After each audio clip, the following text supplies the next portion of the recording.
having me here. Thank you for inviting me. The league, congratulations on the distinguished recognition this morning.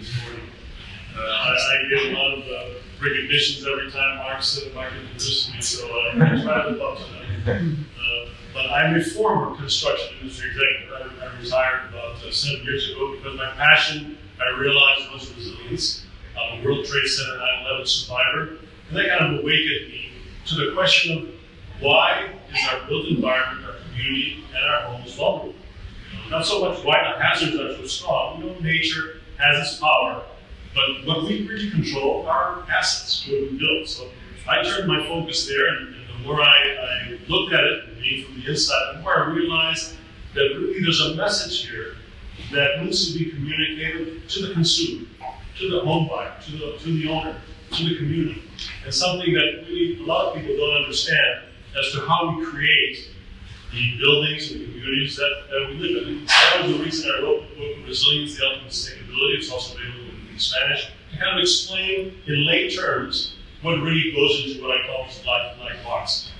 I want to find out a little bit about you, and two questions I want to ask you. First of all, how many of you are homeowners, own and live here in Miami Beach? Just raise your hand.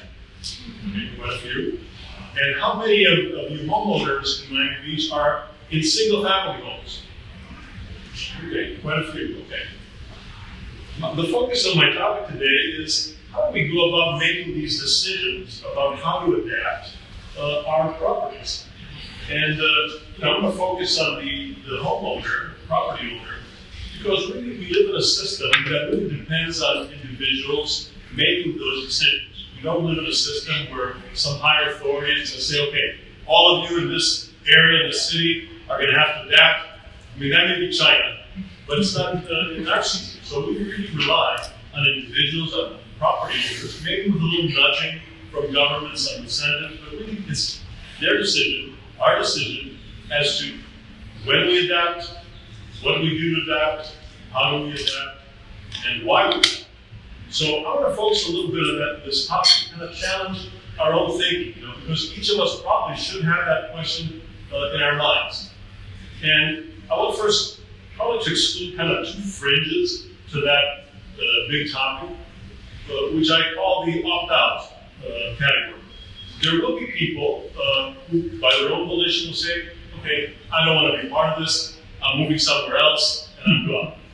And there will be other people who say, look, I'm in my 70s or whatever, I'm not going to deal with this. Let my successor or someone else worry about it. I'm just going to, take my chances and live this out. And I respect those two. But that really represents, I think, the two fringes. Most of the property owners are going to have to think about adapting. And are probably going to have to think about it starting soon. So how do we go about, deciding when to adapt, how to adapt, what adaptation to do, and why you adapt? And of course, there are some influences that kind of, from the outside will affect us. There will be regulations and government action that will influence us. There will be economics and market forces that will influence us. And there will be personal reasons that we do certain things. And a lot depends on who you are. What are the characteristics of you as an individual? Are you in an old property or in a new property? How long have you owned that property? Have you just recently purchased? Or have you owned it for several decades? Do you occupy it? Or are you using it as an investment to rent it out? Is that the sole property that you own? Do you have another house somewhere else in another state or city that you could easily move to? So these are also factors that can influence, what your choices might be. In the what you can do, there are basically four basic categories of things that a property owner can do. They can, and I kind of list them from easier and less expensive to the higher expensive. And we'll talk about some of these in more detail later. But you can wet or dry proof your property. Wet proofing essentially is trying to keep if the water does come into your property, the walls are inside, at least you minimize the damage. And dry proofing is really trying to keep the water away. Trying to keep it away from your walls, and especially away from the inside of your home.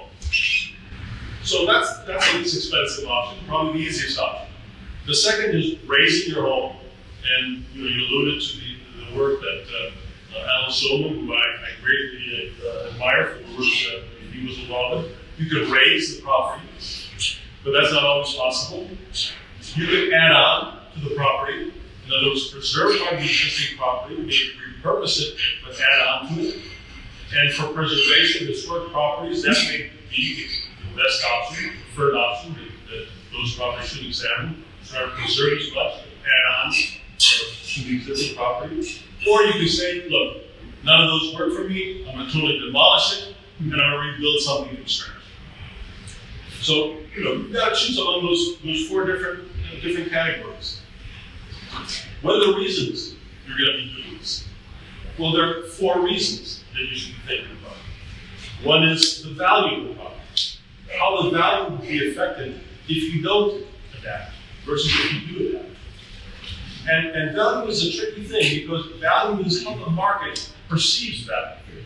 In other words, we are kind of on a course for more information, for more awareness about resilience. So as the market starts paying attention to these topics, they're going to start looking at properties in a different way as time evolves. So maybe you say, well, I'm not worried about it.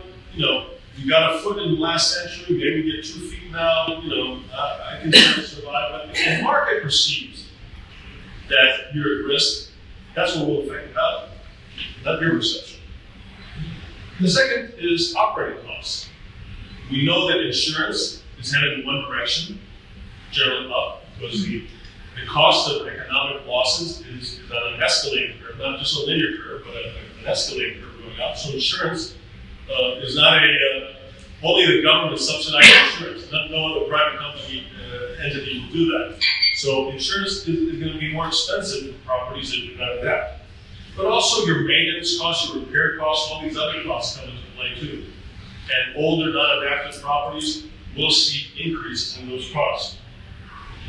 The third is avoided costs. Yes, if there are damages, if your property does flood, especially inside, you're going to have to spend money to fix it. So these are costs that you possibly could avoid by adapting. And finally, there are personal reasons everyone has. For example, relocating. If you have damage, you can't live in the property for a while, you have to find somewhere else to live. That's going to cost money. If you have things that you really personally value, your possessions, it's not so much often the walls and the ceilings, it's the personal things that you accumulate over a lifetime that you really want to preserve. So you may have personal reasons. Say, I want to be somewhere where I don't have to worry about damages. I want to be in a home that's resilient. So those are the four categories. Now let's talk about when you adapt. That's probably to me the most critical question. And there's three kind of options there. You can be an early adapter, moving sooner.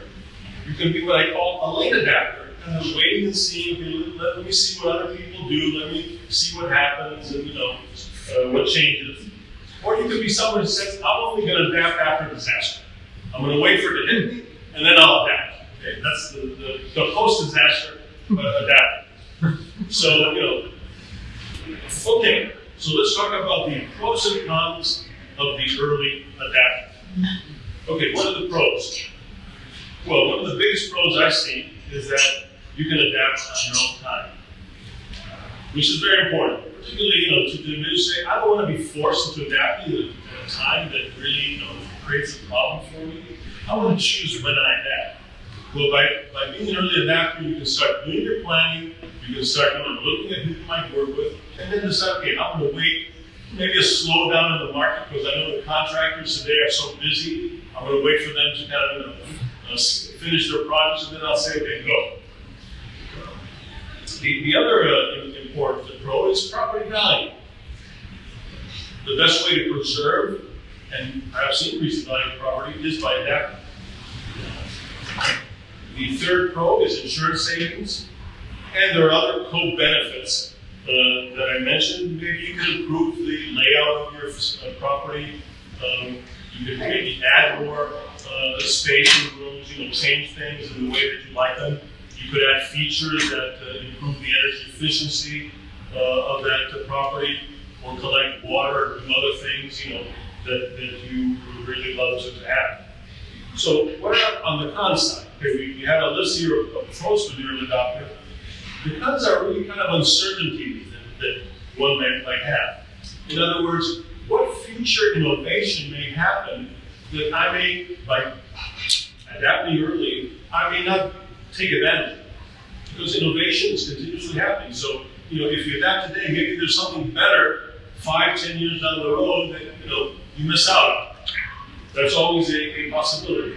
Although I have to say, from the construction perspective, we know a lot today on how to make things resilient. Yes, we can go down a learning curve, and obviously the trades and the contractors and so forth can improve through that learning curve, and maybe also cost improvement. But in general, we know the solutions today. And so the second con is there's a cost uncertainty. In other words, will costs in the future be lower, and will they be higher? Will the costs go down because we'll have more, a better learning curve and more cost-effective ways of doing things, or will they be higher because of inflation? So that is a con in the sense that some people may say, I want to wait because I'm not sure about the cost and I'm not sure about the solutions. Let's go to the later data. So things will likely cost more in the future to build and construct than they cost today. There's a potential for value loss in property, especially if an event happens, like a storm or something that affects and damages your property. You may not be able to borrow as much, for example. If the bank kind of looks at your property after the event and says, well, it's not worth as much as it was a few months ago. So there's a potential value loss if the market gradually changes perception or abruptly changes perception. The insurance cost is a con. Disaster risk. We cannot time when disasters may happen, when that Cat 3 or 4 hurricane may come and strike us close to home. It could be this year. So the longer you wait, the more risk you're taking there. And finally, what I call regulatory risk, in that the government will be doing things. Mark alluded to the road raising and things like that. So the government kind of force your hand and say, so I'm coming to your neighbor and I'm going to do X, Y, and Z, and therefore, you're going to look different, a year from now than you look today. And if you don't adapt, then people may look at you differently. If your home is down here and your streets are up here, the potential buyers there may look at you differently. So you're faced with that risk. So that forces you, if you're doing something, what I call a timing not of your choice. And finally, we have the post-disaster adapter. And the only pro I see there is, you could probably collect some insurance money after the disaster. But it's not going to be enough. There's always those deductibles, and there's always those caps, and there's always waiting, having interim costs. And on the con side, you're definitely forced timing-wise. You have no choice on timing.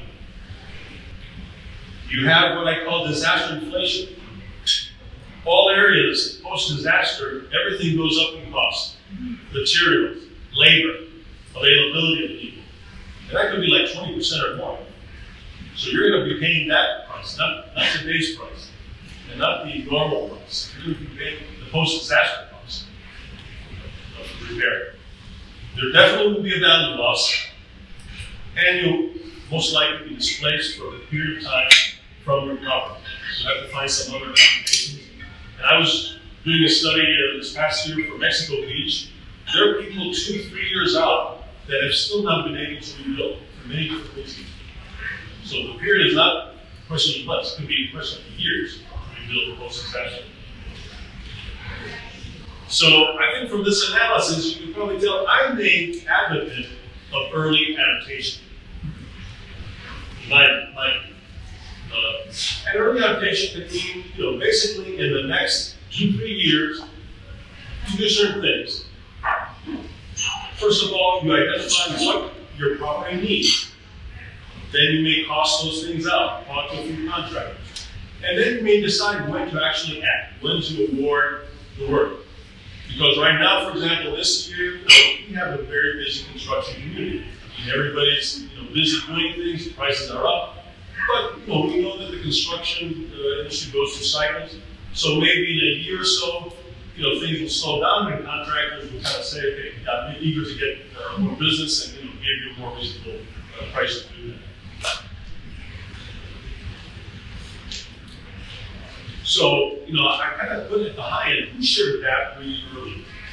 Anybody, I think, who's less than 5 feet elevation, who's occupied floors less than 5 feet elevation, should be in the early adaptive category. Buildings that were built in the 60s, 70s, 80s, and probably most of the 90s should also consider that, because construction goes through these cycles of good construction, weaker construction, and then back to good construction. And we saw in the South Florida area during the 60s, 70s, and 80s a weakening of construction. That was realized when we had the major hurricane that destroyed, Andrew, that destroyed the southern part of Miami-Dade.